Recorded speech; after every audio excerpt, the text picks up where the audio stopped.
Cuando terminó la Segunda Guerra Mundial, Hitler habría escapado a Latinoamérica.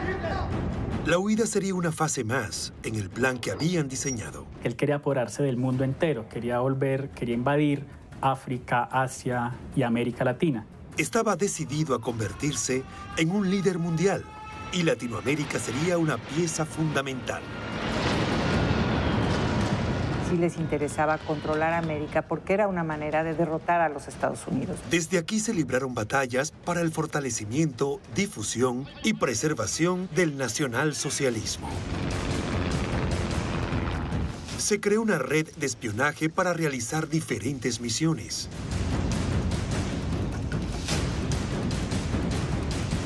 Debían infiltrarse en las altas esferas de las sociedades entre políticos y funcionarios con influencias. Debían obtener información confidencial, estratégica y enviarla a Berlín. Debían cometer actos de sabotaje que frenaran a los enemigos del Tercer Reich.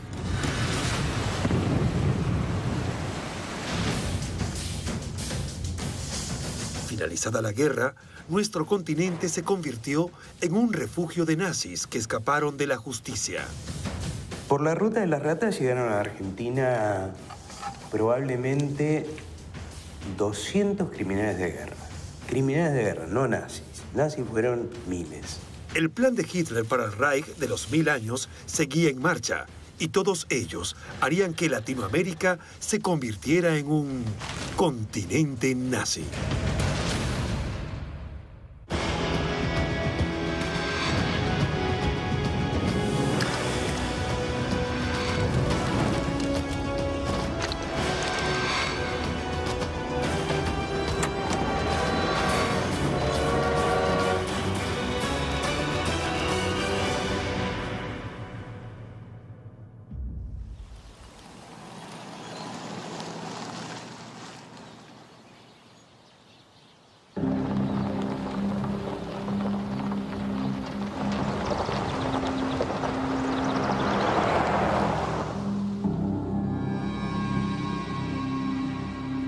Hitler siempre estuvo obsesionado con perpetuar el nacionalsocialismo y expandirlo al mundo entero.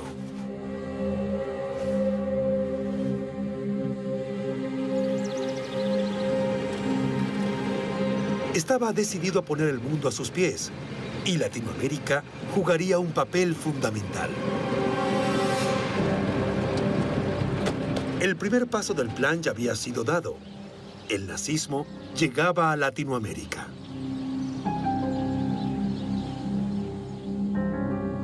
El tema de la expansión a América Latina era vital para el desarrollo del Reich y del nazismo. La red nazi que viene a América Latina nace cuando Hitler, a principios de los 40, está preparando la invasión en secreto de la Unión Soviética y de Inglaterra primero. Lo que sí buscó el Reich fue buscar alianzas, especialmente con los países de América Latina, uno, para el suministro de materias primas que permitieran continuar y ganar la guerra a Alemania, y dos, para aislar económica y políticamente a Estados Unidos. Hitler tenía obviamente un programa de conquistar toda Europa en primer término y de construir un imperio, el imperio o el Reich de los 1000 años, ¿no?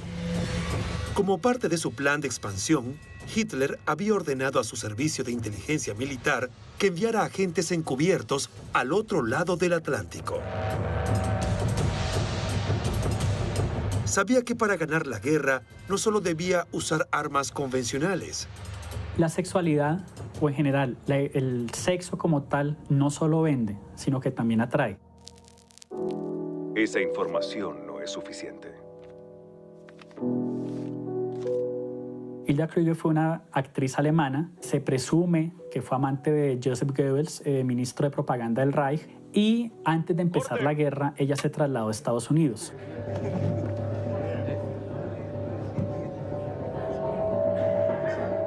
Intentó ser actriz en Alemania, después se movió a Hollywood. El caso es que vino a dar a México y en México trabajó como actriz en películas como Casa de Mujeres, Bartolo toca la flauta, Adulterio.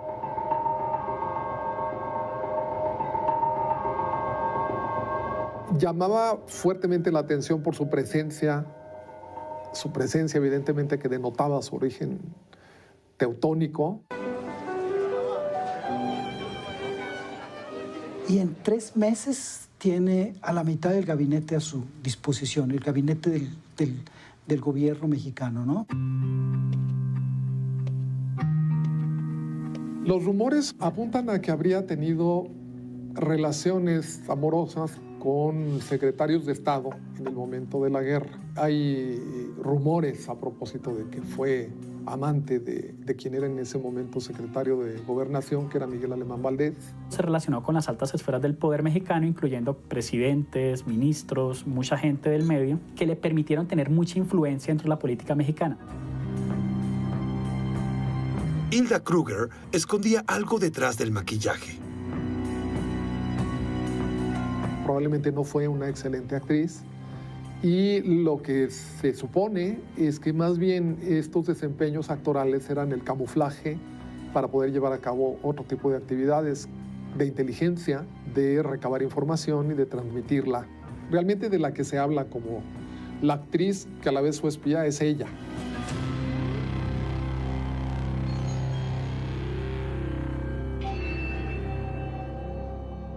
Utiliza su cuerpo, su inteligencia, su forma de ser para obtener resultados. En el caso específico pues, de lo que estamos hablando, del espionaje como tal, obvio que existe también una gratificación de la persona.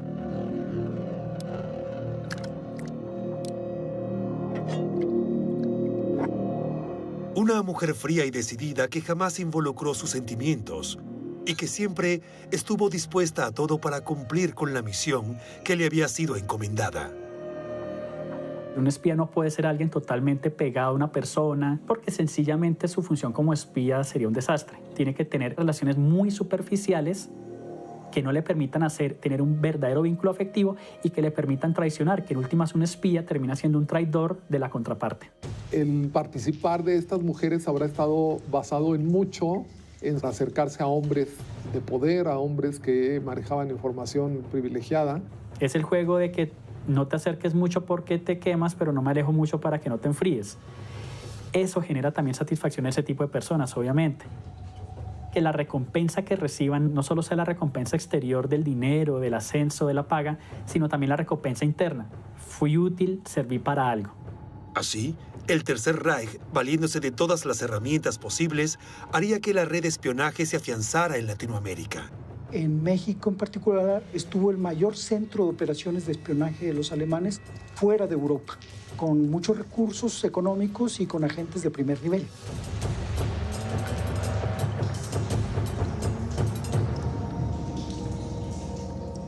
La red de espionaje se va instalando gradualmente y es una red que llega a ser bastante efectiva. Tiene 3 objetivos fundamentales, ¿no? El primero de ellos es conseguir las materias primas estratégicas. El segundo es conocer los movimientos militares que puede tener Estados Unidos. Y el tercer factor era la propaganda a favor de los nazis. Hilda Kruger cumplía su misión sin más armas que su innegable seducción y belleza. Hilda Kruger se convierte en una pieza clave para todas las actividades porque es el enlace que permite la protección del poder en México de estas actividades. Gracias a ella, el Tercer Reich obtendría gran cantidad de secretos de Estado e información estratégica y confidencial de suma importancia para su plan de hegemonía mundial. La red nazi que manda el ejército alemán está encabezada por un teniente que posteriormente lo ascienden de grado. Su nombre es George Nikolaus.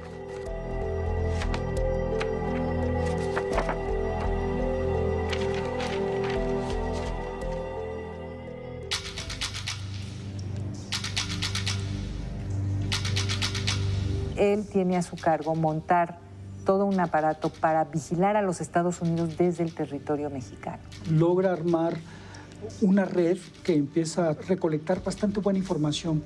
Desde la Ciudad de México, Nikolaus transmitía a Perú, a Ecuador, a Chile incluso, mensajes que transmitía información relevante y también utilizaba esta red de comunicaciones continental Berlín estaba muy preocupado de los apoyos que pudieran proporcionar los Estados Unidos a Inglaterra y además les mandan una gran cantidad de información de la tecnología, el armamento, la capacidad de aviación de los Estados Unidos. George Nikolaus era un miembro del Servicio de Inteligencia Militar alemán de mucha experiencia, con conocimientos en explosivos y en comunicaciones, en quien Hitler confiaría su objetivo prioritario de aquellos días, la red de espionaje para América Latina.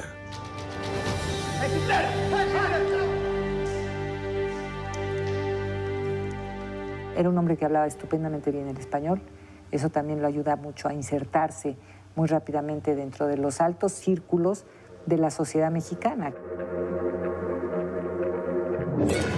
Detrás de su fachada de simple empleado de una empresa, se escondía el líder de la organización que triangulaba información confidencial entre México, Colombia y Berlín de manera muy efectiva. La criptografía y la esteganografía han surgido desde los inicios de la civilización. Son técnicas que sirven principalmente para esconder o evitar que la información confidencial sea, digamos, descubierta por gente que no está autorizada. Durante años, a través del correo diplomático de las embajadas de México y Colombia, el Servicio de Inteligencia Militar alemán recibió información secreta de parte de sus espías diseminados por Latinoamérica.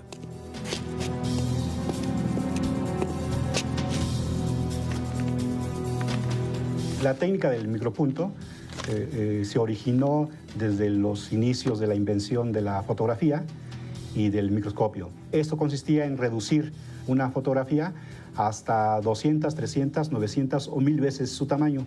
De esta manera podían enviar información confidencial a todos sus centros de inteligencia. Pasaban como un telegrama común y corriente. Y ya cuando llegaba con un microscopio podían otra vez recuperar la información.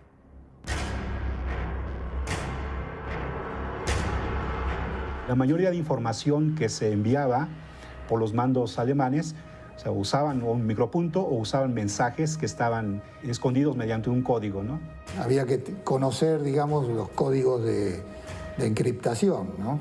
Toda la técnica de encriptación estaba muy desarrollada en esa época. La información confidencial es tan valiosa como una arma, ¿no? Churchill mencionaba que la Segunda Guerra Mundial de algún modo fue ganada por el arma secreta que se llamaba criptografía. Gracias al accionar de Nikolaus y sus agentes, el Tercer Reich estaba cada vez más cerca de sus planes. Pero tarde o temprano, el accionar de la red sería descubierto.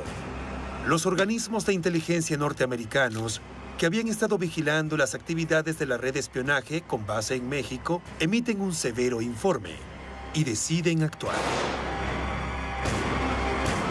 Enterado de las presiones norteamericanas sobre el gobierno mexicano, Hitler no se dejaría amedrentar y redoblaría la apuesta.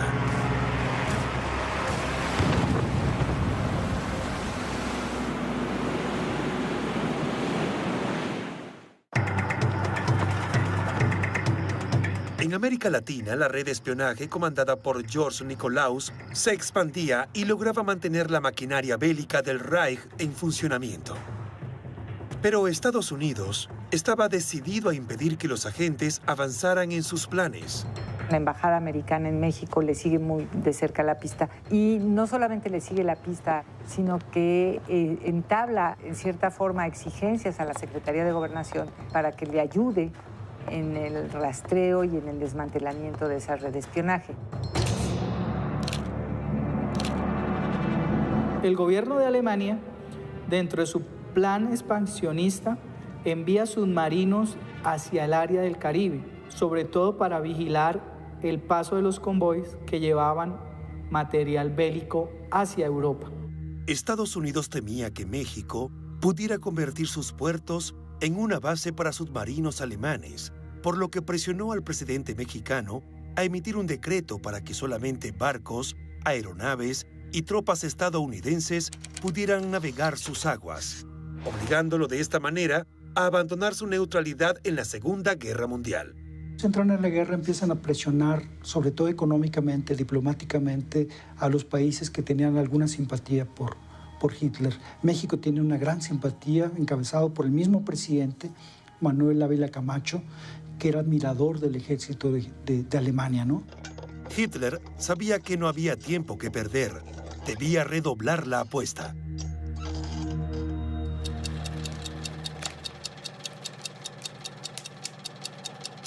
El Servicio de Inteligencia Militar alemán ordena entonces que Nikolaus ejecute una de las acciones de guerra para las que se había preparado. Hay una copia en los archivos mexicanos donde él describe todas las operaciones que hizo en México. Por ejemplo, en un momento cuenta cómo deciden pasar del espionaje al sabotaje.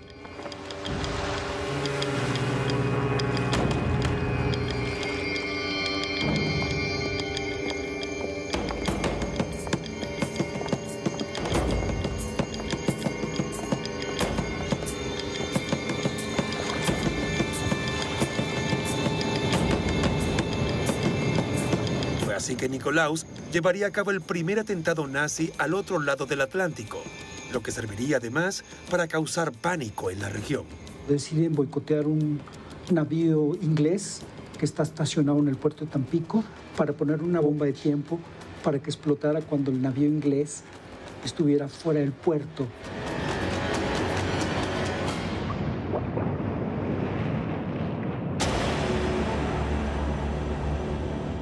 Pero no lograrían hundirlo, puesto que, ya en su travesía por alta mar, el Forrest Bank soportaría una explosión de escaso poder destructivo. La misión había fracasado, pero América Latina seguiría siendo fundamental en su plan. Hitler no estaba dispuesto a retroceder. Comenzaba a quedar claro por qué había elegido a México como centro de operaciones. América Latina durante la Segunda Guerra Mundial jugó un papel muy importante como centro exportador de materias primas para sostener el esfuerzo de la guerra.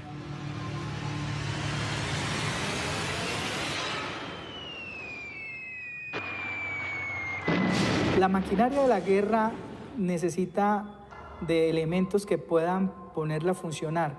Alemania requirió de petróleo para poder andar a través de la CPM sus carros de combate, sus submarinos. América Latina fue fundamental en la expansión nazi por Europa. Las materias primas llegaban a Alemania gracias al accionar de la amplia red de agentes que tenía en Colombia a uno de sus principales hombres.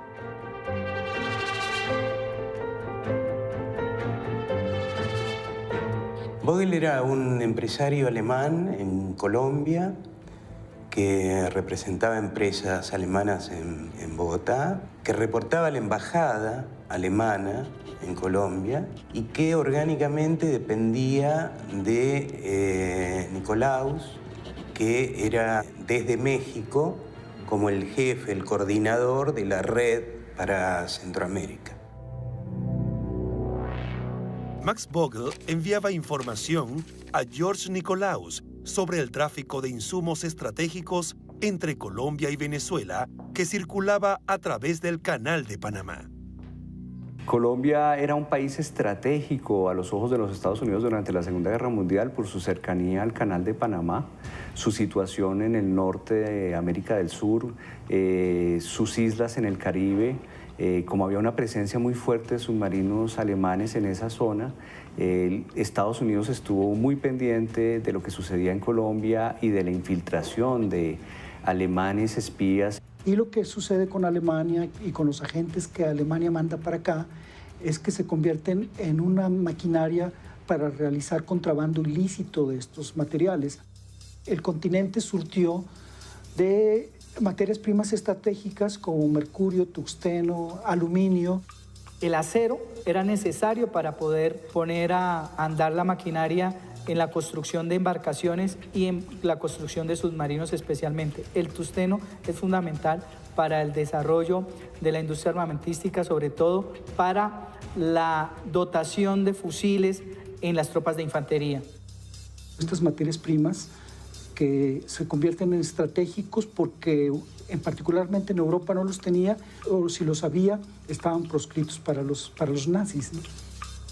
Pero México aún tenía algo de suma importancia para el Reich, una extensa frontera con los Estados Unidos, a través de la cual se podía vigilar y sabotear al principal aliado de Inglaterra. Una de las misiones de los agentes alemanes en México era justamente crear una situación de conflicto en México para provocarle un problema a los Estados Unidos y que Estados Unidos tuviera ciertos obstáculos para intervenir en la guerra europea. En la medida que se está profundizando la Segunda Guerra Mundial, cada vez la presión de Estados Unidos es mucho mayor hacia América Latina. Presión económica, presión diplomática, para que se firmen acuerdos de no vender ninguna materia estratégica hacia Hitler. Y también hacen presiones para que ningún producto que compraran Estados Unidos se pudiera triangular y mandarlo a Europa. Pues una vez estalla la guerra, Colombia quiso ser el alumno más aplicado. Colombia quería decirle a los Estados Unidos, aquí estamos luchando duro contra la presencia alemana en el continente. Llegó un momento en que Estados Unidos, nervioso por el malestar que causaban los agentes nazis, presionaba a México para que la red sea desbaratada. Uno de los reproches que el embajador americano George Messerschmitt le va a hacer al secretario de Gobernación Miguel Alemán es que su apoyo fue muy tibio en el desmantelamiento de la red alemana. Mientras tanto, Hilda Kruger, George Nikolaus, Max Vogel y muchos otros agentes seguían actuando con total impunidad, sin siquiera sospechar que el final estaba cerca. Cuando los Estados Unidos descubren el papel que está jugando Hilda Kruger, le ponen una guardia de 24 horas. La están siguiendo a todos sus movimientos. La inteligencia americana había vigilado de cerca a cada uno de los integrantes.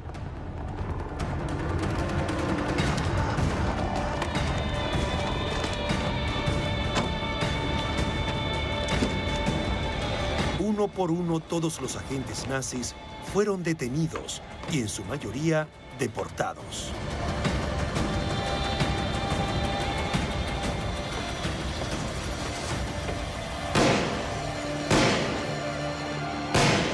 Hilda Kruger también fue detenida, pero su destino sería muy diferente.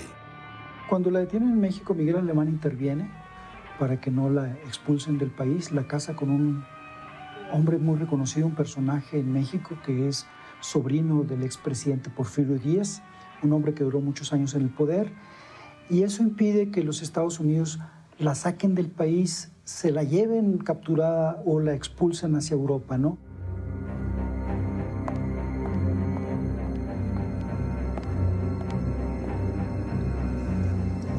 La labor de los agentes había terminado. Latinoamérica había sido hasta ese momento funcional a la expansión nazi, aportando información, materias primas e insumos para su maquinaria bélica. Pero su contribución estaba lejos de agotarse.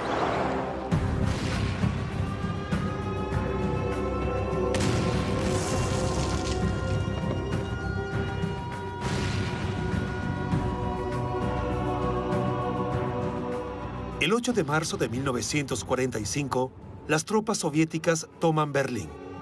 El alto mando alemán acepta la rendición incondicional. Muchos jerarcas nazis fueron capturados y llevados a juicio, pero otros, los más poderosos, lograrían huir. Los nazis, cuando cae el Tercer Reich, saben que están buscados por la justicia, y algunos que inclusive no estaban buscados, quizás muchos que no estaban buscados por la justicia, también entendieron que políticamente necesitaban huir de Europa. Y América del Sur resultó un territorio muy hospitalario. Colombia fue un sitio de refugio para personas que tenían un pasado que ocultar relacionado con los nazis. Mucho antes de la Segunda Guerra, casi desde el fin de la Primera, en países de América del Sur, como Colombia, como Bolivia, como Argentina, había influencia alemana también en las Fuerzas Armadas. ya sea en los ejércitos, en las fuerzas aéreas. Algunos de los jefes más importantes de los ejércitos del Cono Sur han pasado por escuelas alemanas, han sido agregados militares en las embajadas de sus respectivos países ante Berlín. Se ha calculado que entre un 70 y un 80% de las fuerzas militares en el continente profesaban cierta simpatía por la Alemania nazi y por las fuerzas militares nazis. El Ejército Nacional de Colombia tiene una línea ideológica prusiana, alemana. Lo que fortalece la impresión de que el Reich mantenía fuertes vínculos con ese país. La guerra había terminado. El mundo ahora los buscaba. El plan de Hitler apenas comenzaba. Solo era cuestión de esperar el tiempo propicio para reagruparse y volver al poder.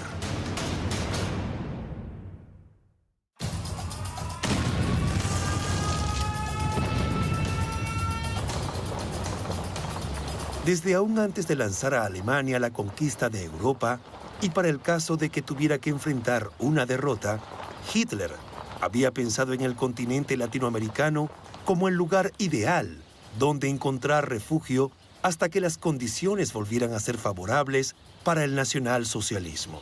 Se convertiría en el centro mismo del poder nazi, el lugar elegido desde el que se tomarían todas las decisiones de aquí en más.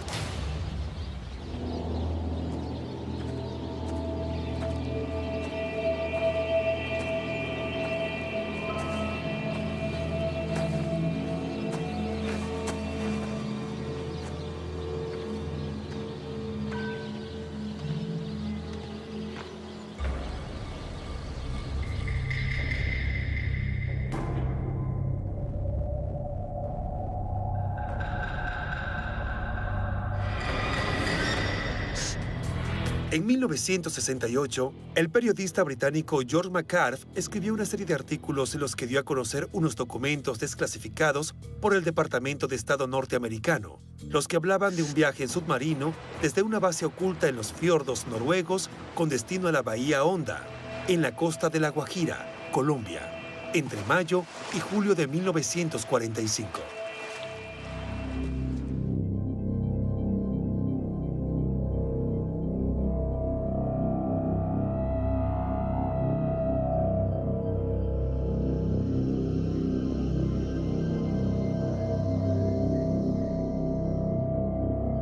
Pero, ¿fue posible que se realizara ese viaje?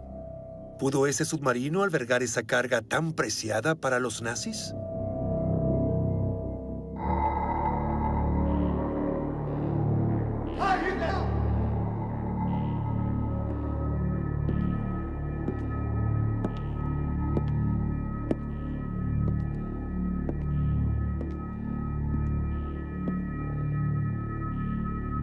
El relato del periodista McGarth abunda en detalles sobre el acondicionamiento de la residencia para la estadía de Hitler y sus hombres, los que vivían al principio en total aislamiento, nerviosos, rodeados de tensión. Cuentan también que habían montado una antena y estación para radioaficionados, la que era alimentada con unas potentes baterías.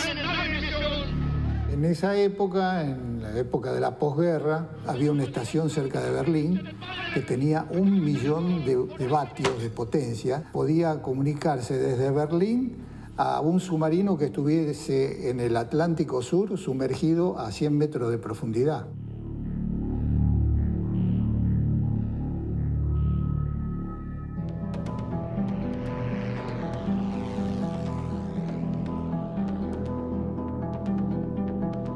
Su obsesión era el mundo todo.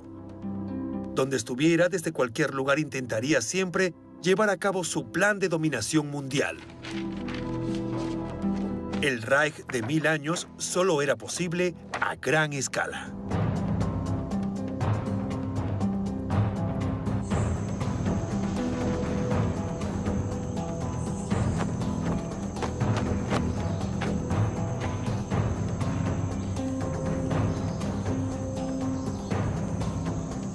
Una figura como Hitler no puede desaparecer de la faz de la tierra sin dejar una leyenda.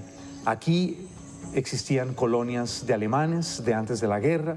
Algunos de esos alemanes habían simpatizado con Hitler, por aquí habían pasado sus espías, por aquí había pasado cierto poder cautivador del régimen nazi. Y, claro, aquí existían las selvas de América Latina donde Hitler podía ocultarse. Entonces, imaginan a Hitler perdido en alguna selva esperando que cambien las cosas en el mundo, no era del todo descabellado. La hipótesis de una fuga a Colombia incluía la supuesta llegada de un submarino a La Guajira. En ese momento había habido durante la guerra mucho movimiento de submarinos nazis en el Caribe. Los submarinos llegaban a La Guajira, desembarcaban y fácilmente por estas rutas del contrabando, pues los espías podían camuflarse. Es una historia. ¿Cuánta de ella es leyenda? ¿Cuánta es verdad? Probablemente nunca lo sabremos. Algunos de los mitos o de las leyendas o de las anécdotas históricas en torno a la muerte de Hitler hablan que él alcanzó a salir vivo de Alemania dentro de los últimos submarinos que tenía la Kriegsmarine a disposición. De todas formas, estas hipótesis no eran otra cosa que fantasías, no hay absolutamente ninguna posibilidad de una sobrevida de Hitler. Es difícil que una persona con los rasgos tan marcadamente narcisistas que tenía, tan paranoides que tenía, tuviera la capacidad de huir, porque iba a ser vergonzoso para él en caso de ser capturado. Entonces, una opción para ese tipo de personas es el suicidio. Hitler estaba metido en un búnker en el centro de Berlín que estaba ocupado por el Ejército Rojo y hacer un viaje hasta el fin del mundo para llegar a un lugar donde en los meses siguientes iban a comenzar a llegar centenares de nazis y sus perseguidores atrás, lo cual es absolutamente disparatado. Pero el servicio de inteligencia nazi no dejó nada librado al azar. Tal vez con el tiempo se logre develar si la idea de huida a Colombia se usó como uno de los señuelos para desviarlos de pistas más sólidas. El misterio hoy aún continúa.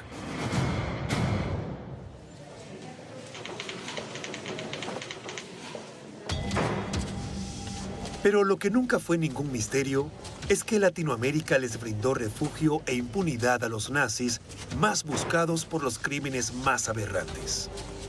El puerto de Buenos Aires sería el receptor de los criminales nazis enviados desde Europa, buscando eludir a los tribunales de justicia de posguerra. Uno de ellos sería el responsable de la llamada solución final al problema judío, es decir, la minuciosa planificación, coordinación y ejecución del genocidio del pueblo judío, tanto en Alemania como en el resto de Europa.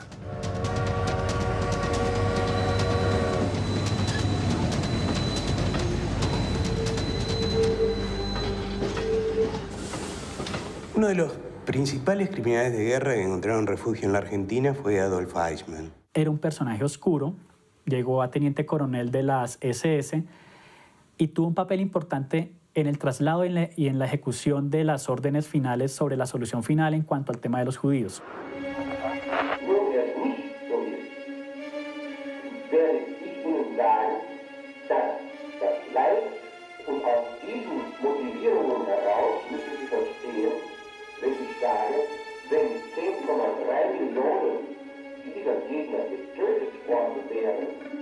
Era un burócrata, un hombre que probablemente nunca haya matado a nadie personalmente y sin embargo es responsable de millones de muertos, porque era el encargado de organizar los traslados a los campos de concentración donde iban a matar a los judíos.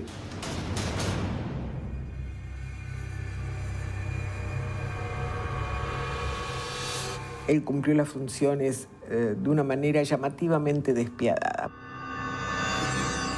Eichmann era una persona anodina, inconmovible, oscurecida por la mediocridad, sin aficiones ni pasiones de ninguna clase. Acerca de Eichmann lo que se puede decir es que es una persona con una estructura de personalidad llamativa por lo frío, por el grado de disposición a lo que él llamaba obedecer a las órdenes que se debía. Lo que buscan es básicamente complacer al jefe, al líder, que es la representación del padre, para que ese padre imaginario que ellos tienen por fin los felicite por algo bueno que hicieron.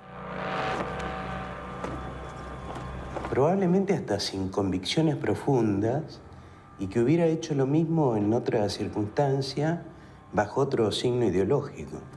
Esto es lo que lo hace tan terrible, en realidad, ¿no? Adolf Eichmann había llegado al puerto de Buenos Aires a través de la denominada Ruta de las Ratas, una red de fuga que otorgaba a los criminales de guerra nazis pasaportes con nuevas identidades. En este plan de fugas habían participado distintos organismos, distintas instituciones que tenían sus propios intereses en el asunto. Por un lado, sectores importantes y orgánicos de la Iglesia Católica. Por otra parte, la Cruz Roja Internacional. Había una oficina en Roma, que era la oficina del obispo Alois Hudal, que era quien facilitaba toda esa documentación para que los fugitivos lograran salir del continente europeo y embarcarse hacia América del Sur.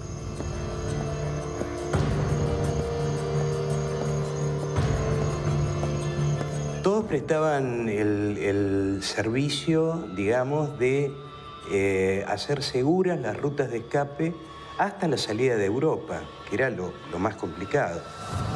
Eichmann había logrado escapar de Europa y construir otra vida en Argentina, con una nueva identidad bajo el nombre de Ricardo Clement. Una vez en Buenos Aires, el Estado naturalmente hacía su parte en esto, y era facilitarle la tramitación de documentos argentinos y en muchísimos casos darles trabajo. Así pasaba sus días Eichmann como operario en la Mercedes-Benz. Del trabajo regresaba a su casa. Jamás salía con su esposa o con sus hijos. No tenía amigos. Llevaba una vida de lo más anodina. Pero Eichmann no vivía tranquilo. Sabía que en cualquier momento podían encontrarlo. Que tarde o temprano, los cazadores de nazis vendrían por él. La persecución a los nazis que iban llegando a América Latina tenía como dos fases. La última era la institucional, la del pedido de extradición, que decía de gobierno a gobierno. Ahora, para que se pudiera pedir la extradición, se requerían precisiones, dónde estaba, con qué nombre, dónde vivía. Y esta tarea es la que hacen los cazadores de nazis.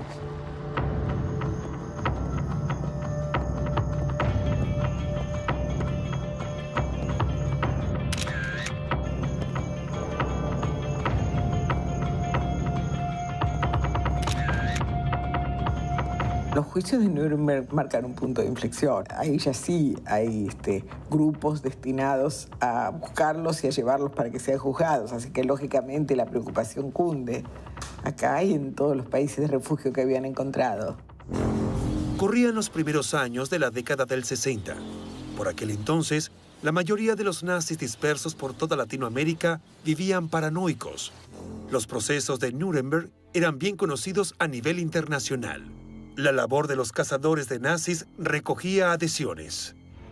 Hubo casos de juicios de extradición, casos que no pudieron terminarse porque los criminales murieron durante el proceso de extradición, pero hubo un giro en la posición o en la actitud del Estado argentino.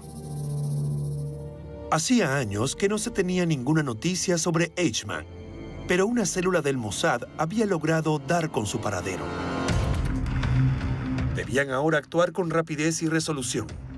Habían encontrado al responsable de la solución final y no debía escapar. Tenían que llevarlo ante la justicia.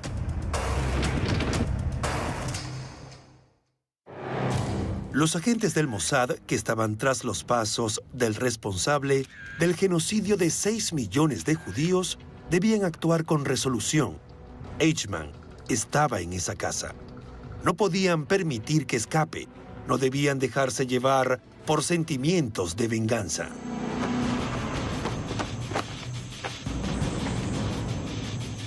Debían llevarlo ante la justicia para que rinda cuentas de sus crímenes.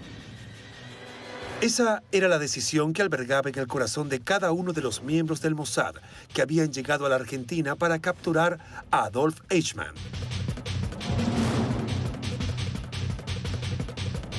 Sabía que tarde o temprano los israelíes iban a dar con su paradero.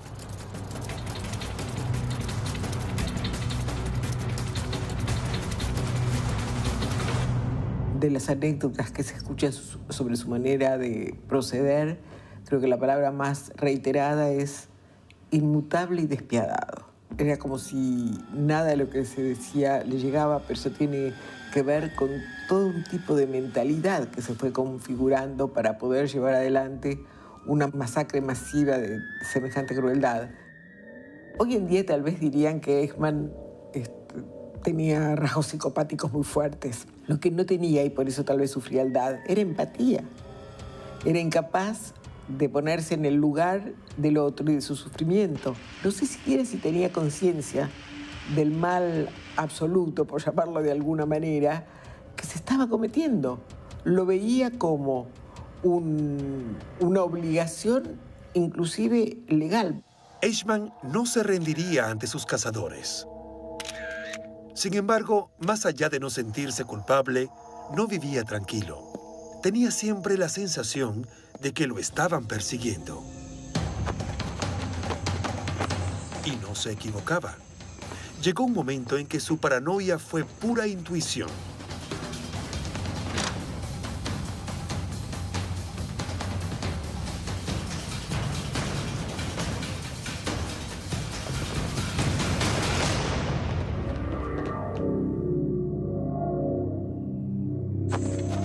Pero Eichmann había logrado escapar.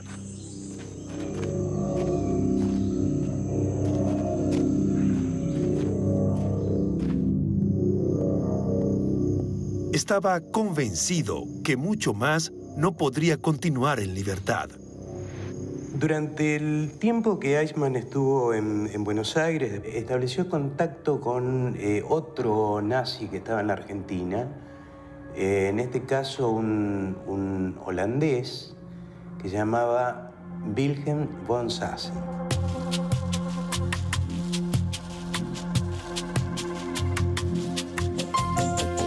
Sassen había sido un periodista durante la guerra, director de un diario en la Holanda ocupada.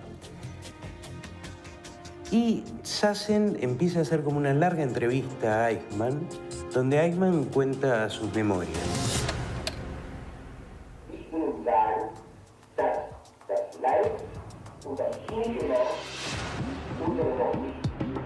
Eichmann había decidido conceder una entrevista a Sassen para dar su versión de los hechos y cambiar la imagen que el mundo tenía de los nazis, pero no sabía que este sería el comienzo de su fin.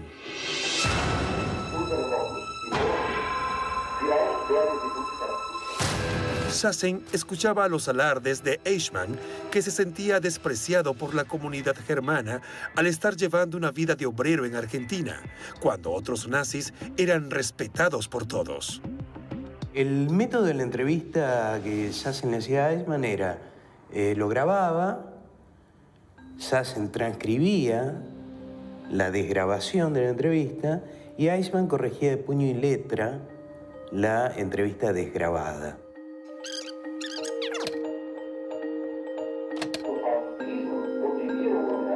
En dicha entrevista, Eichmann reconoció haber sido artífice de un plan para la eliminación sistemática del pueblo judío y fue aún más allá.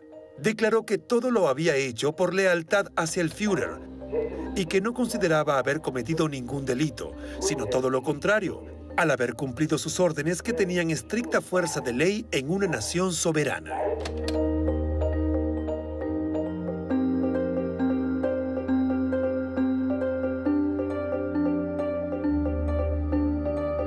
Una persona como estas muestra ningún tipo de culpa, en parte porque ellos consideran que no actuaron mal. Huyen ante el temor de un castigo que ellos creen injusto, pero no porque ellos genuinamente en su estructura de personalidad hayan actuado mal. Personas que sin ser genuinamente sociópatas y sin ser genuinamente malas, terminan ejecutando actos atroces envueltos pues en toda la maraña del Estado y por llegar a ascender dentro de esa misma jerarquía, que era el afán final de Eichmann, ser un funcionario eficiente. El tema de Eichmann accediendo a estas entrevistas, en realidad tiene que ver con que no veían nada indigno, no había una especulación. Bueno, yo no tengo que hablar de esto porque me condena. Para ellos, genuinamente, no cometieron ninguna acción reprochable. Todo fue culpa de un Estado que los motivó, que los llevó a que se llevaran a cabo esas acciones.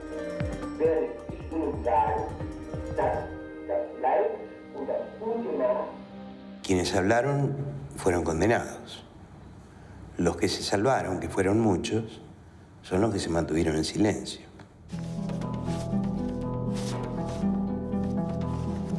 Eichmann no sabía que la difusión de sus dichos alertaría al mundo sobre su presencia en Argentina.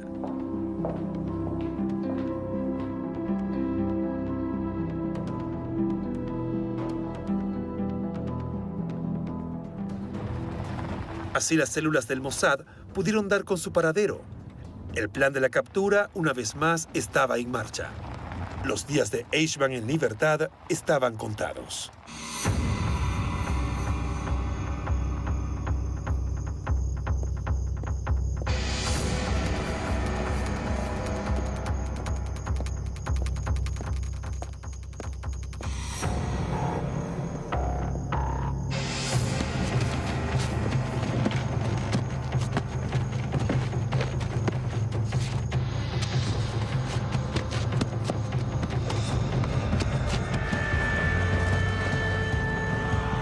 Servicio de inteligencia en un país, en otro, secuestrando a un ciudadano que para ese momento tenía documentos argentinos, falsos, pero tenía documentos argentinos. O sea que esto provoca un gran revuelo diplomático, hay protestas de la Argentina ante el Comité de Seguridad de Naciones Unidas y demás.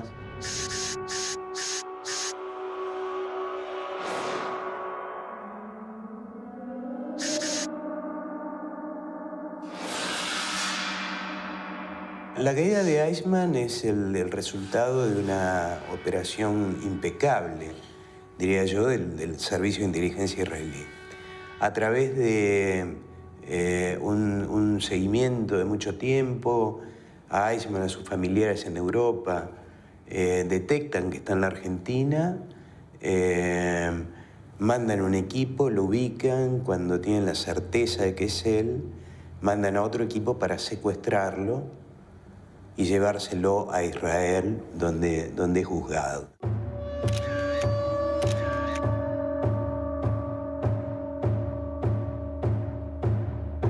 El secuestro de Eichmann fue, diría yo, una operación tendiente a simbolizar en él un juzgamiento que iba más allá de la persona de Eichmann, que tenía que ver con juzgar a un régimen, juzgar a los actores de ese régimen y dar a conocer el grado de criminalidad. Por eso el juicio tiene un valor simbólico muy importante. Eichmann fue llevado a juicio en Jerusalén y pese a la innumerable cantidad de pruebas en su contra, sería el colaboracionista Wilhelm Sassen quien haría llegar a los jueces del tribunal los originales de las desgrabaciones de la entrevista corregidos de puño y letra por Adolf Eichmann. Este método de entrevista, esta cosa que hacían Sassen y Eichmann, iba a ser condenatorio para Eichmann cuando las transcripciones llegaran a Israel, al tribunal encargado de juzgarlo. Y en la defensa de él, pues de Eichmann, él mismo menciona que lo que hizo fue cumplir órdenes y que él era un funcionario que sencillamente estaba ejecutando unas órdenes, sin ningún tipo de atisbo de moral o de compasión por las decisiones que estaba tomando. Era una admisión de puño y letra de las cosas de las cuales se los acusaba. Wilhelm Sassen resultaría el entregador de Adolf Eichmann.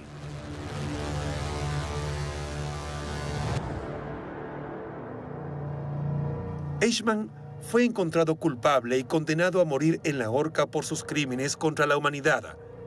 Sus últimas palabras fueron: Larga vida a Alemania. Larga vida Austria, larga vida Argentina. Yo nunca olvidaré. Tuve que obedecer las reglas de la guerra y las de mi bandera. Estoy listo.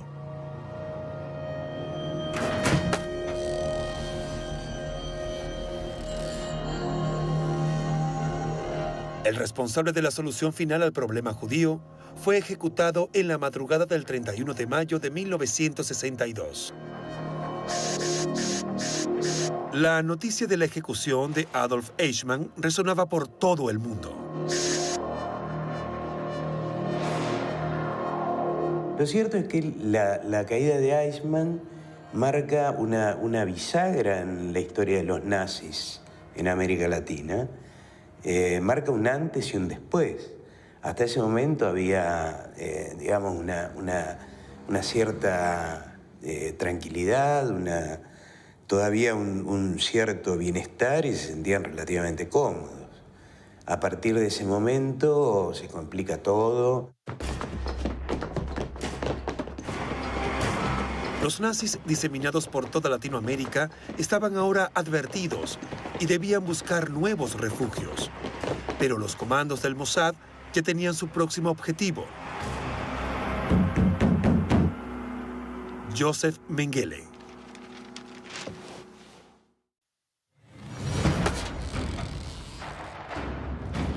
La noticia de la ejecución de Adolf Eichmann resonaba en todo el mundo. Conscientes del rebote de indignación mundial contra el nazismo y ante la posibilidad de que vinieran por ellos, los nazis diseminados por Latinoamérica, que se sentían rodeados, debían huir.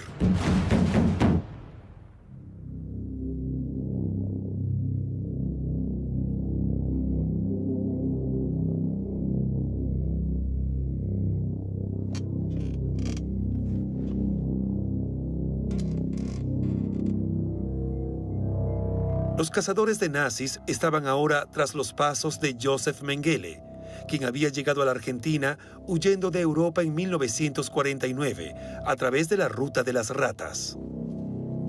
Por la Ruta de las Ratas llegaron a la Argentina probablemente 200 criminales de guerra. Criminales de guerra, no nazis. Nazis fueron miles. Todos saben que hubo cierta ayuda del Vaticano a través de lo que se llamó la Ratline, una serie de monasterios en los que se hospedaban aquellos que huían, que el propio Vaticano favorecía la distribución, el reasentamiento de esta gente que en Europa estaba perseguida inclusive por sus actuaciones dentro de los regímenes totalitarios. Mediante una entidad falsa, dada por el Vaticano y avalada por la Cruz Roja, termina llegando a Argentina. Por ejemplo, Adolf Eichmann, Joseph Mengele, Eduard Rochman, Ludolf von Alvensleben.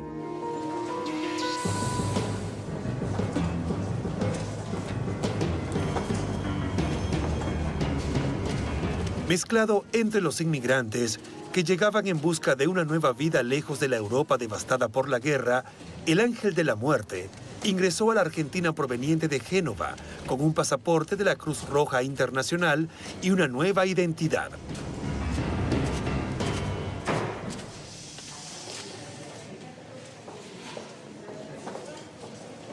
Una vez que llegaron al puerto de Buenos Aires, se había terminado la parte peligrosa, digamos, del itinerario.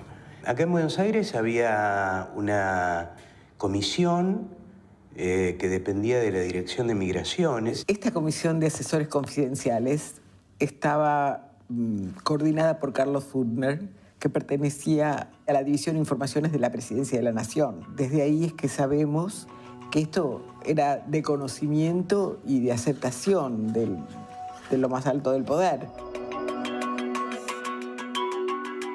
La red de fuga, denominada la Ruta de las Ratas, demuestra hasta qué punto Latinoamérica fue funcional a los planes de perpetuación del nazismo tras la derrota en la Segunda Guerra Mundial, permitiendo el escape de los criminales de guerra a nuestro continente.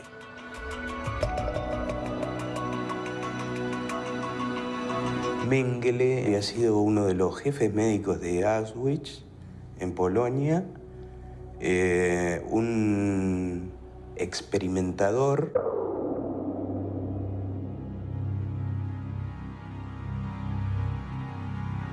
Él tenía en los campos de Auschwitz un territorio de trabajo muy amplio, con muchos conejillos de indias, así que podía hacer cosas extraordinarias. Producía distintos experimentos genéticos de una gravedad enorme. Donde hacía experimentos con gemelos vivos, operando sobre uno para ver cómo era la reacción del otro y demás. Y todo esto bajo una falsa pátina de investigación científica. Inyectaba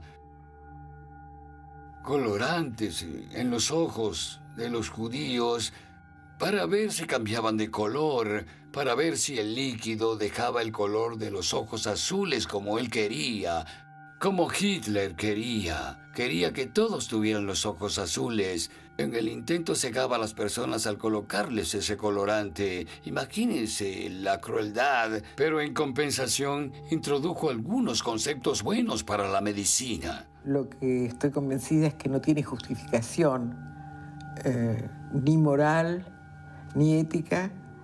Creo que solamente una mente muy perturbada puede producir ese tipo de investigación. Era un hombre culto, un tipo que escuchaba música clásica, que le gustaba vestir bien, que leía, que manejaba idiomas. Era todo lo contrario de la imagen de brutalidad y de prepotencia y de sadismo que uno asocia en general con los nazis y todo eso. Y sin embargo naturalmente, era sádico hasta extremos impensables, ¿no? Ellos niegan todo lo que hizo Mengele.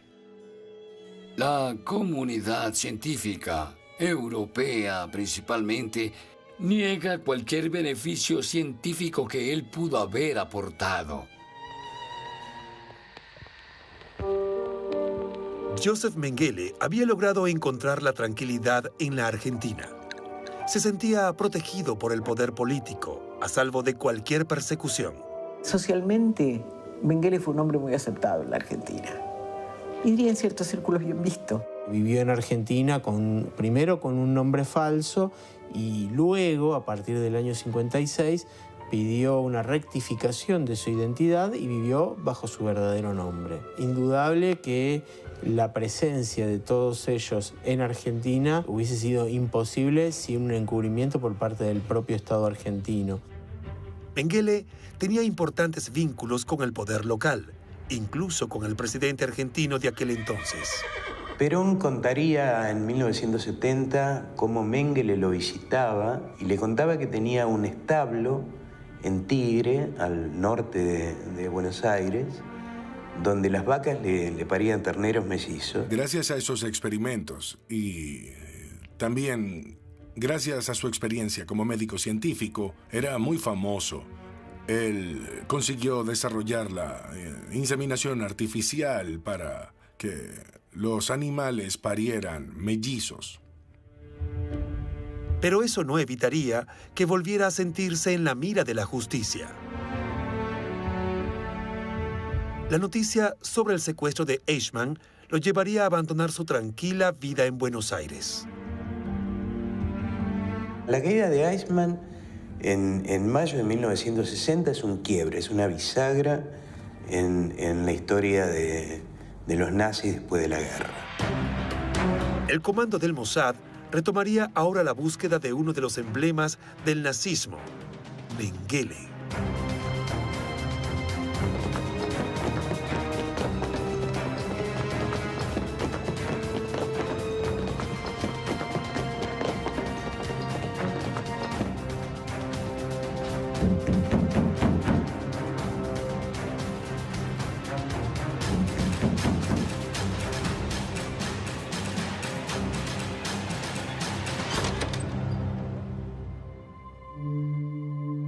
Pero quien lo ayudaría a escapar sería un viejo conocido, Hans Ulrich Rudel.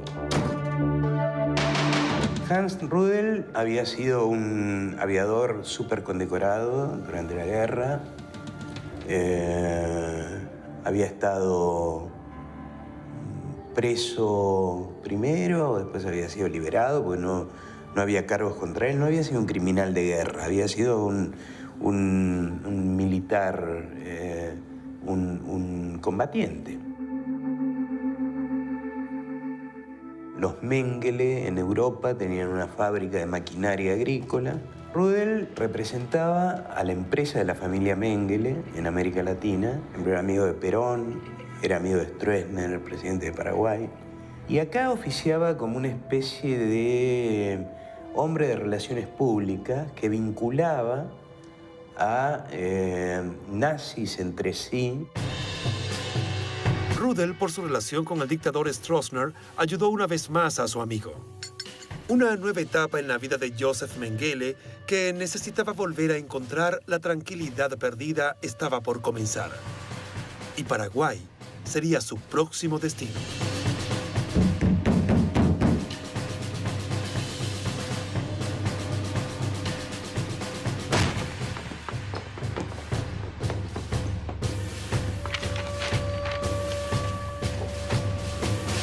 El ángel de la muerte había logrado escapar por minutos.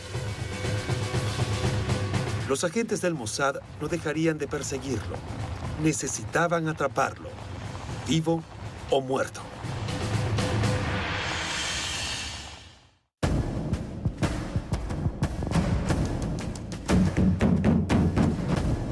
Mengele había logrado escapar del Mossad, pero sabía que la persecución recién comenzaba, que sus captores no descansarían en su intención de sentarlo en el banquillo de los acusados.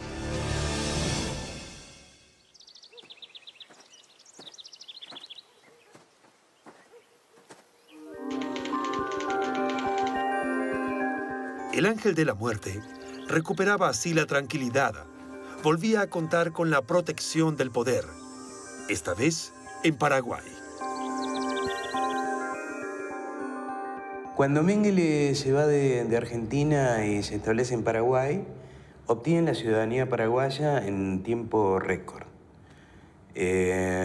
fraguando, naturalmente, su tiempo de permanencia en el país. Le hubieran hecho falta 5 años, pero falsifican todas las fechas, y para esto lo ayudan 2 alemanes residentes en Paraguay. Mengele se convirtió entonces en ciudadano paraguayo, lo que le aseguraba además que nunca podría ser extraditado. Los comandos del Mossad tomaban conciencia de que capturar al ángel de la muerte sería una misión muy compleja. Mientras tanto, los agentes del Mossad recorrían sin descanso la Argentina, Uruguay, Bolivia y Chile, hasta que una pista los dirigió hacia el Paraguay. Las horas de Mengele en libertad estaban contadas.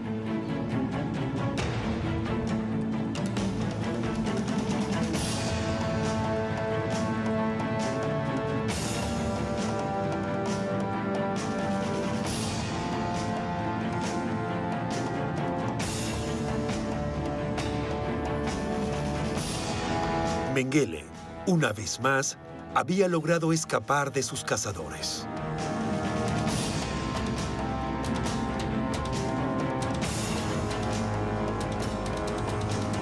Él empieza a hacer viajes al sur de Brasil, particularmente a una zona que se llama Cândido Godoy.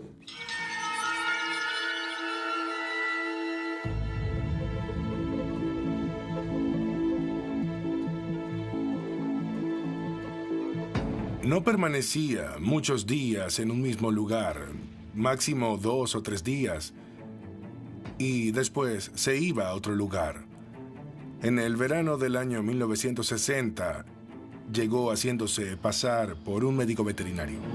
Al principio Mengele recorría la zona rural, ganándose la simpatía de los productores ganaderos y aplicando los conocimientos que había adquirido en el campo de concentración de Auschwitz.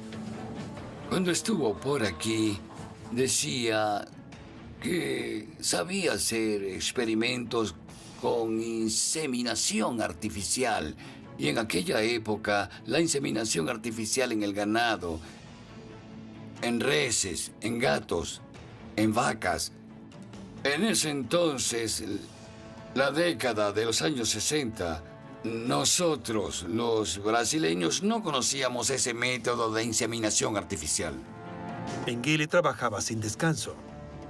Los experimentos más extremos que Joseph Mengele hacía eran en un laboratorio que él tenía, donde hacía transfusiones de sangre y le servía té a las mujeres y les practicaba la inseminación artificial. En sus escritos queda claro que uno de sus propósitos era mejorar la raza aria. Y Cándido Godoy sería su nuevo campo de experimentación. Brasil era un refugio para Joseph Mengele porque él contaba con numerosos patricios. Les enseñaba a sus alumnos el significado de la esvástica nazi, que llamaba mucho la atención en aquella época. Por eso, para él, Brasil era una tierra fértil para todos sus experimentos, porque hablaba bien el alemán, y no solo el idioma, sino que había muchos que simpatizaban con el nazismo. Mengele empezó de a poco a atender a las mujeres del pueblo. Cándido Godoy es un lugar muy extraño. La línea San Pedro Cándido Godoy es considerada la capital mundial de los gemelos en el mundo. Como explicaba, en la comunidad de la línea San Pedro, dentro de Cándido Godoy, en un territorio de 4.000 metros cuadrados, nacieron 48 pares de gemelos. Antes vivían más personas aquí.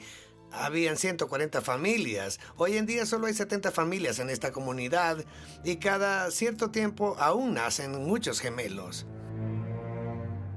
Esta explosión de nacimientos múltiples en Cándido Godoy se da en su apogeo a partir de que Mengele empieza a andar por la zona.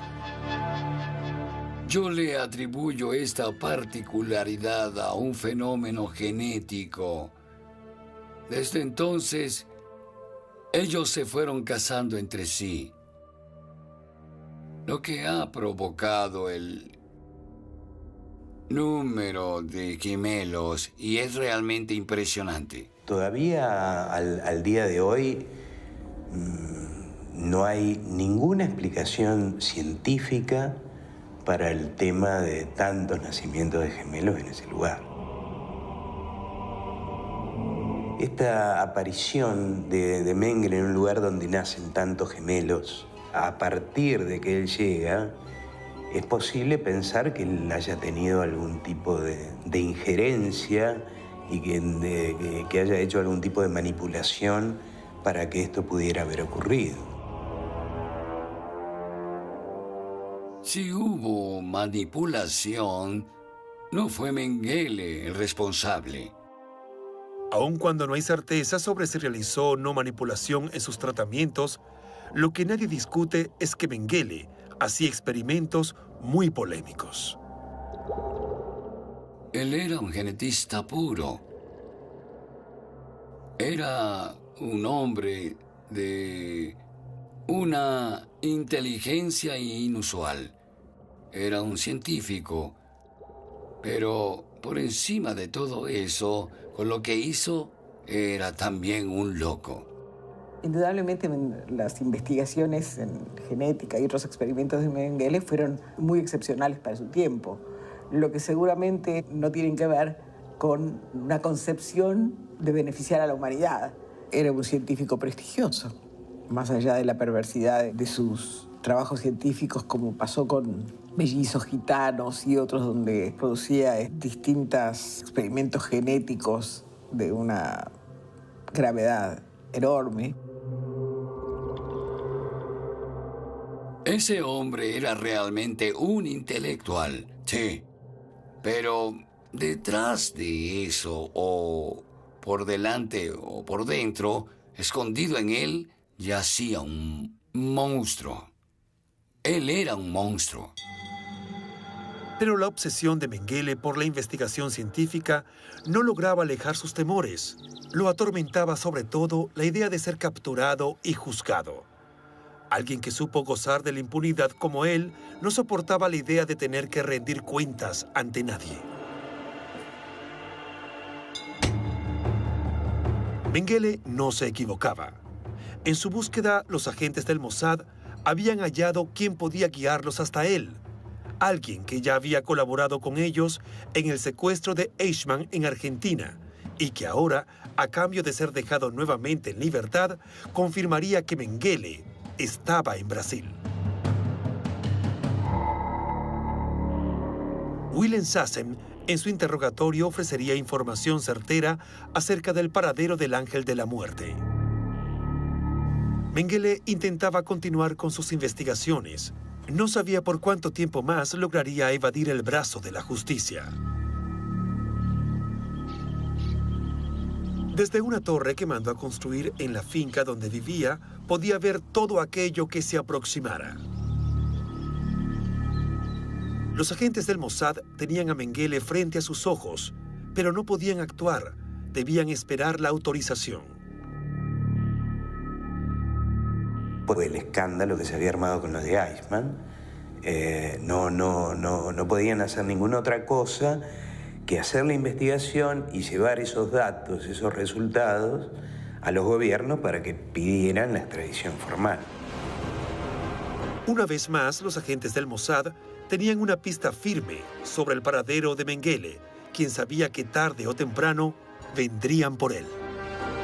Pero la orden no llegaría y la operación debió ser cancelada. Días después, Joseph Mengele volvería a desaparecer.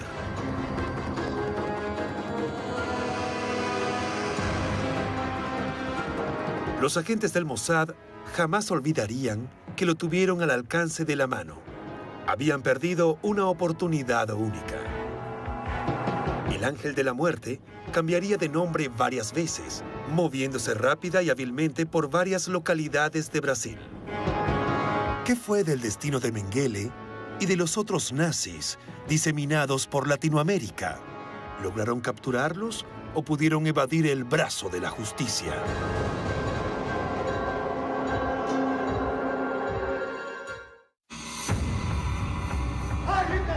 Mucho antes del inicio de la Segunda Guerra Mundial, Hitler había puesto sus ojos en Latinoamérica. El papel que jugó nuestro continente en los objetivos trazados por Hitler fue fundamental, puesto que desde aquí se libraron varias batallas para la expansión, difusión y preservación del nacionalsocialismo, con miras a instaurar un Reich de los próximos 1000 años.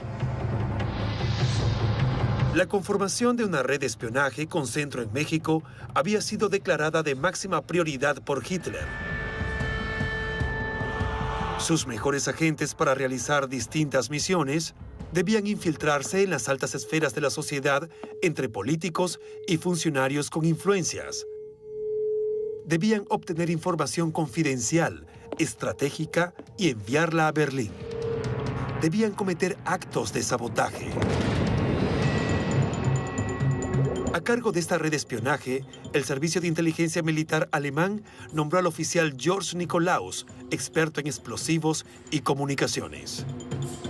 A él reportaban Max Vogel, experto en operaciones financieras y bursátiles, Hilda Kruger, una bella actriz que tenía la misión de seducir y corromper a funcionarios de gobierno. Así fue que durante varios años, la red de espionaje a cargo de George Nikolaus proveyó a Alemania toneladas de materias primas e insumos que le permitieron avanzar sobre casi toda Europa. Pero una vez concluida la guerra, Latinoamérica tenía más para dar. El plan de Hitler no se detendría en una derrota, y nuestro continente se convirtió en un refugio de nazis que escaparon de la justicia. Criminales como Eichmann o Mengele estuvieron en Argentina. Eichmann permaneció en nuestro continente hasta su juicio. Mengele también encontró aquí el lugar para continuar sus experimentos y escapar de los cazadores de nazis y, como ellos, tantos otros.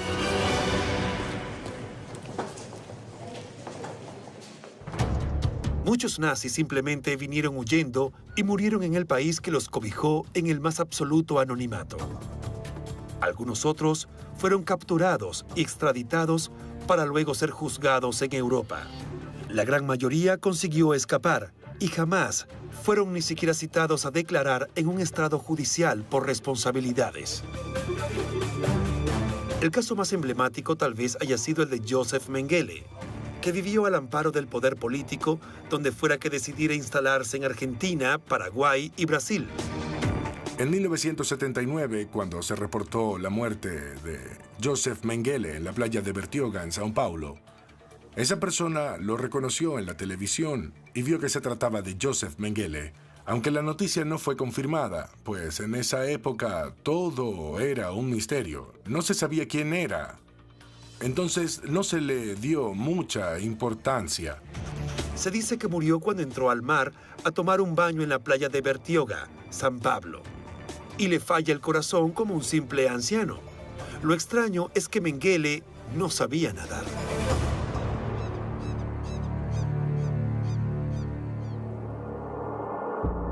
Entre los nazis capturados y sometidos a juicio por sus crímenes contra la humanidad, el caso de Adolf Eichmann fue el más notorio. El juicio contra Eichmann en Jerusalén, que quizás es un caso paradigmático, porque fue un caso en el que las víctimas llevaron al verdugo ante el estrado judicial, no cometieron un acto de venganza. Hasta me atrevería a decir que quizás hubiese sido más sencillo cometer un acto de venganza que capturarlo, subirlo a un avión, sacarlo de la Argentina y presentarlo en Jerusalén ante el mundo para que se llevara adelante un proceso judicial con el acusado, con todas las garantías y el derecho de defensa.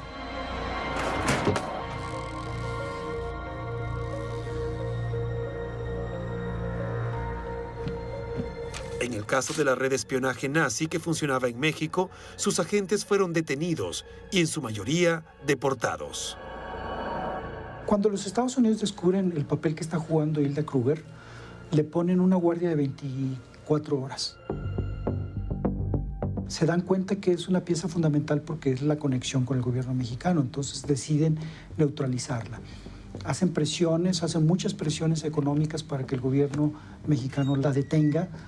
Sobre todo tienen que llegar al presidente porque la persona que lo está protegiendo es el segundo del presidente. Es decir, es el secretario de Gobernación mexicano, que es el ministro del Interior, el que tiene el control de toda la política interna, ¿no?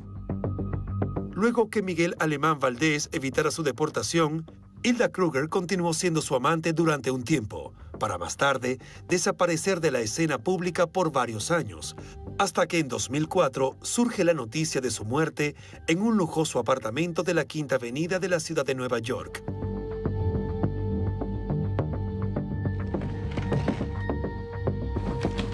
George Nikolaus, el jefe de la red de espionaje, correría una suerte distinta. Es detenido en 1942. Los Estados Unidos, por presión de ellos, obligan al gobierno mexicano que lo capture. Lo mantienen recluido en una base en Bismarck, Dakota del Norte. Cuando ya se rinde Alemania, días después, llama a los agentes del FBI que lo tenían custodiado y decide hacer una confesión de todas sus actividades en México. En dicho interrogatorio, Nikolaus admitió haber recibido de parte del Servicio de Inteligencia Militar alemán la misión de liderar la red nazi de espionaje en México. Contó con lujo de detalles el fallido atentado al buque de bandera inglesa Forresbank en alta mar. Explicó cómo triangulaban a Berlín los secretos de Estado y la información confidencial que obtenían de funcionarios de los gobiernos de México y Colombia. Pese a tamaña confesión, el FBI lo mantiene un corto periodo en prisión, después del cual se desconoce otro dato acerca del paradero del espía nazi George Nikolaus.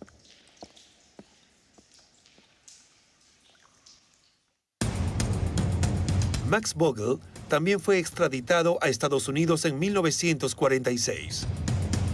Tras el interrogatorio en el que aportó datos sobre operaciones bursátiles del Reich en la Bolsa de Bogotá, triangulación de información entre Colombia, México y Berlín, y sobre la operatividad del Canal de Panamá, su rastro se pierde para siempre.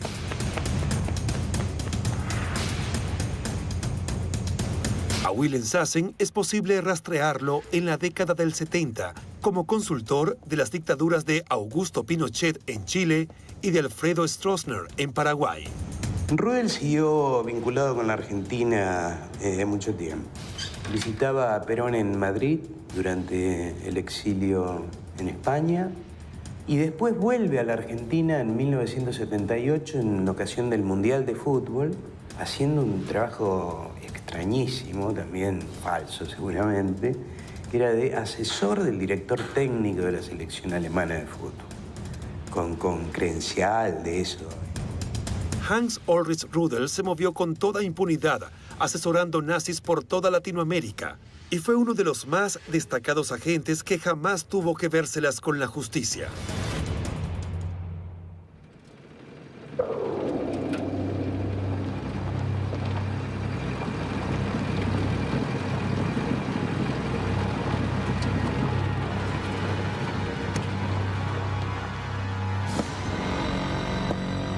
El propio Hitler logró escapar, puesto que se haya pegado un tiro en su búnker o haya logrado arribar a Latinoamérica a bordo de un submarino. Lo concreto es que ningún tribunal pudo condenarlo jamás por sus crímenes. No podemos decir que el capítulo de los juicios a los criminales nazis esté cerrado. De hecho, en nuestro centro en Jerusalén sigue dedicando todos sus esfuerzos a localizar y tratar de llevar a juicio a aquellos criminales que aún están con vida y en libertad. Si uno se preguntara ahora, tantos años después, cómo fue, verdaderamente les fue muy bien. El hecho de que les haya ido bien, sin embargo, no significa que no hayan tenido una condena histórica. Es decir, la historia los ha condenado, el tiempo los ha condenado. Hoy es censurado hablar a favor de una persona como Hitler y del régimen que él creó. Pero personalmente, no me cabe la menor duda que si las cosas cambiaran en el mundo, si la democracia colapsara, una figura que nos parece terrible podría sorprendernos con la cantidad de seguidores que reaparecerían de él en el mundo. Hitler como individuo murió, pero Hitler como idea, y como idea desgraciadamente seductora, puede estar todavía muy vivo.